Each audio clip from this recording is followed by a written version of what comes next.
18 अगस्त 2026 को प्रकाशित रिपोर्ट में भी रूस के मंत्री अलेक्सी चेकउनकॉव के हवाले से भारत, दक्षिण कोरिया, यूएई और दक्षिण पूर्व एशिया के देशों की नॉर्थर्न सी रूट में बढ़ती दिलचस्पी की पुष्टि हुई है।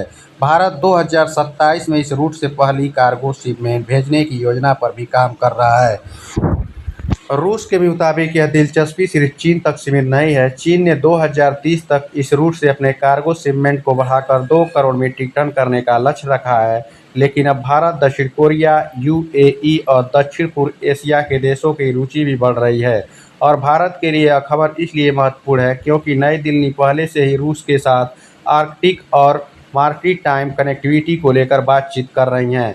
भारत सरकार ने 2023 में ही रूस के साथ नॉर्थर्न सी रूट और ईस्टर्न मैरीटाइम कॉरिडोर को लेकर चर्चा की थी। उस समय भारत ने नॉर्थर्न सी रूट के विकास में साझेदारी की इच्छा भी जताई थी। अब 2026 में मामला और आगे बढ़ता दिखाई दे रहा है।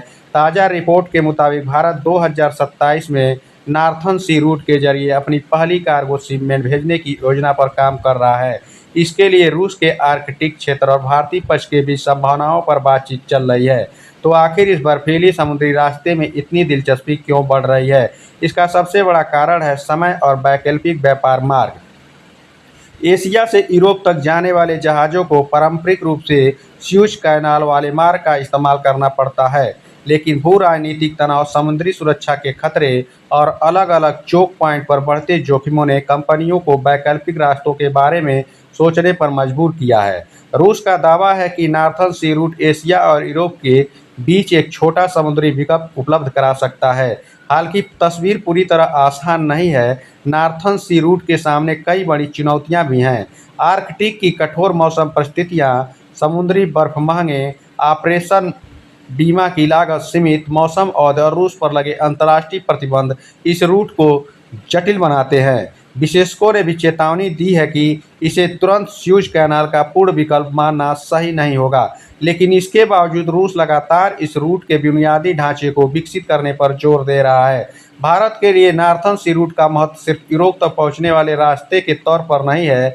रूस के आर्कटिक क्षेत्र में ऊर्जा संस्थानों और एलएनजी को लेकर भी भारत की रुचि बढ़ी रही है। रूसी उप विदेश मंत्री एंड्रे रोडेनको के मुताबिक भारत रूस के आर्कटिक क्षेत्र में एलएनजी खरीदने की संभावनाएं तलाश रहा है और दोनों देश नॉर्थर्न सी रूट के जरिए कार्गो परिवहन बढ़ाने के विकल्पों पर भी विचार कर रहे हैं। यानी आने वाले समय में मामला सिर्फ एक समुद्री रास्ते का नहीं रहने वाला है। यह ऊर्जा, व्यापार, लॉजिस्टिक्स और भू राजनीति चारों का संगम बन सकता है। अगर भारत इस रूट का इस्तेमाल बढ़ाता है तो रूस के साथ उसकी समुद्री और आर्थिक कनेक्टिविटी को एक नया रास्ता मिल सकता है। वहीं दक्षिण कोरिया और यूएई की दिलचस्पी इस बात का संकेत है कि आर्कटिक शिपिंग को लेकर एशिया और मिडल ईस्ट के कारोबारी संकट भी बदल रहे हैं। हालांकि अब यह कहना जल्दबाजी होगा कि नॉर्थर्न सी रूट जल्द ही स्यूज कैनाल को पीछे छोड़ देगा, लेकिन इतना जरूर है कि जिस आर्कटिक समुद्री मार्ग को कभी बेहद सीमित और कठिन रास्ता माना जाता था, वह अब अंतर्राष्ट्रीय व्यापार की रणनीतिक चर्चा का हिस्सा बन चुका है। और इस बदलते समुद्री समीकरण में भारत की बढ़ती दिलचस्पी रूस के लिए भी बेहद महत्वपूर्ण है, क्योंकि अगर भारत, चीन, दक्षिण कोरिया, यूएई और दक्षिण पूर्व एशिया के दूसरे देश इस रूट पर नियमित कार्गो बढ़ाते हैं तो नॉर्थर्न सी रूट आने वाले वर्षों में सिर्फ रूस को आर्कटिक शिपिंग प्रोजेक्ट नहीं, बल्कि एशिया और यूरोप के बीच एक महत्वपूर्ण वैकल्पिक व्यापार गलियारा बन सकता है।